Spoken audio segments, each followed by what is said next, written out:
Halo semuanya, kenalin nama aku Reva Marianti dengan NIM 2504686. Aku berasal dari Program Studi Pendidikan Sejarah Fakultas Ilmu Sosial Universitas Negeri Padang. Jadi dalam vlog kali ini kami akan mengkaji peninggalan sejarah Hindu-Buddha serta pengaruhnya di Sumatera Barat. Nah, destinasi pertama yaitu Batu Batikam yang ada di Batu Sangkar Lima Kaum. Batu ini merupakan jenis batuan andesit yang menyerupai segitiga. Batu Batikam artinya batu yang ditusuk. Menurut jurnal yang saya baca, batu ini ditusuk oleh salah seorang dari dua tokoh legendaris Minangkabau yaitu Datuk Perpati Nansa-Batang. Batu ini melambangkan pentingnya perdamaian.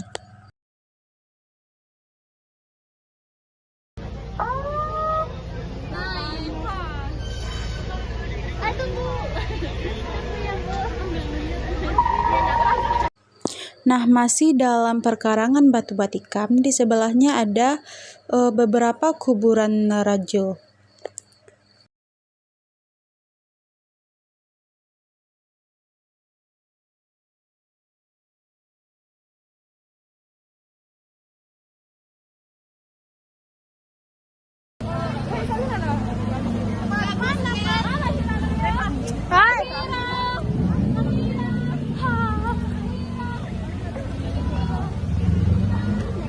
Semua ini. Tiba-tiba nampak kan?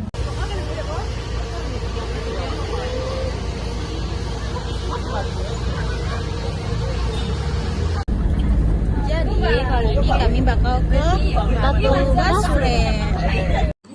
Nah, sekarang kita bakal pergi ke destinasi selanjutnya yaitu Batu Basure yang ada di Pagaruyung.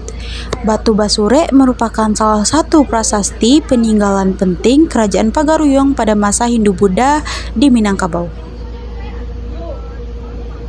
Prasasti ini ditulis menggunakan aksara Melayu kuno dan Sanskerta.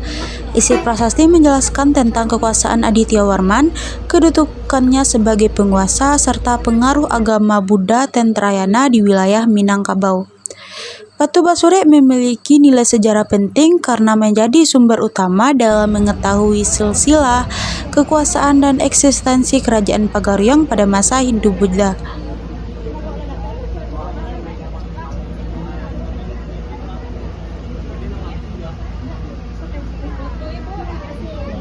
Ayo Ibu Mumut. Hai guys, jadi kami ada di BPK artinya? Nah, selanjutnya yaitu kami pergi ke Balai BPK yaitu Balai Pelestarian Kebudayaan Sumatera Barat.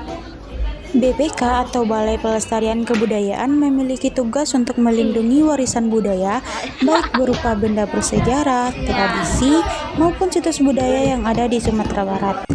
Di sini terdapat berbagai informasi mengenai sejarah kerajaan, peninggalan masa Hindu-Buddha hingga budaya Minangkabau yang masih dilestarikan sampai sekarang. Menyusuri sungai, pegunungan, serta berhari-hari menyusuri hutan tanpa menemui satu orang pun penduduk kampung. Saat ini kami juga sedang mendapatkan penjelasan langsung dari staf BPK mengenai beberapa peninggalan budaya yang ada di sini. Para staf menjelaskan sejarah dari setiap peninggalan, mulai dari asal-usulnya, fungsi benda tersebut pada masa lampau, hingga nilai sejarah yang dimilikinya. Salah satu peninggalan yang dijelaskan adalah Prasasti Pagaruyung atau Batu Basure, yang mana kami telah mengunjunginya tadi sebelum ke BPK. Sekarang kami sedang melihat Arca Garudea, yaitu salah satu peninggalan sejarah dari masa Hindu-Buddha di Minangkabau. Arca ini berkaitan dengan Raja Adityawarman dan berbentuk Garuda, yang melambangkan kekuatan serta kekuasaan dalam ajaran Hindu.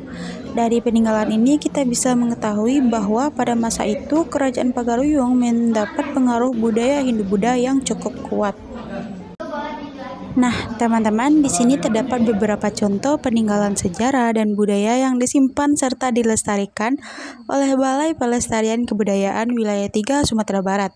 Peninggalan-peninggalan ini berasal dari berbagai masa, mulai dari masa Kerajaan Hindu-Buddha hingga perkembangan budaya Minangkabau. Beberapa di antaranya berupa arca, prasasti, dan benda-benda bersejarah yang memiliki nilai budaya dan sejarah yang sangat penting. Setiap peninggalan memiliki cerita dan fungsi tersendiri pada masanya. Melalui benda-benda ini kita bisa mengetahui bagaimana kehidupan masyarakat dahulu, perkembangan kerajaan di Minangkabau, serta pengaruh budaya yang masuk pada masa itu. Selama berkunjung ke Balai Pelestarian Kebudayaan Wilayah 3 Sumatera Barat, kami melihat banyak hal menarik di sini. Koleksi peninggalan sejarahnya masih terawat dengan baik, dan para staf juga menjelaskan informasi dengan ramah serta mudah dipahami. Jadi pengunjung bisa lebih mengenal sejarah dan budaya Minangkabau. Namun, masih ada beberapa hal yang perlu ditingkatkan lagi, seperti penambahan informasi pada setiap koleksi agar pengunjung lebih mudah memahami sejarah benda tersebut tanpa harus selalu bertanya. Selain itu, penataan ruangan dan fasilitas untuk pengunjung juga bisa dibuat lebih menarik dan nyaman. Walaupun begitu, tempat ini tetap menjadi salah satu tempat penting dalam menjaga dan melestarikan warisan budaya serta sejarah yang ada di Sumatera Barat. Yang lainnya juga itu di mana ya? Dan sekarang kami sudah sampai di destinasi terakhir, yaitu Istana Basa Pagaruyung, yang merupakan salah satu ikon budaya dan sejarah Minangkabau. Namun sayangnya saat kami tiba di sana, istana sudah tutup. Jadi kami hanya bisa melihat dan menikmati keindahan bangunannya dari luar saja. Walaupun begitu, suasana di sekitar Istana Basa Pagaruyung tetap terasa sangat menarik. Dari luar, kita bisa melihat arsitektur khas rumah gadang dengan bentuk atap gonjong yang menjadi ciri khas budaya Minangkabau.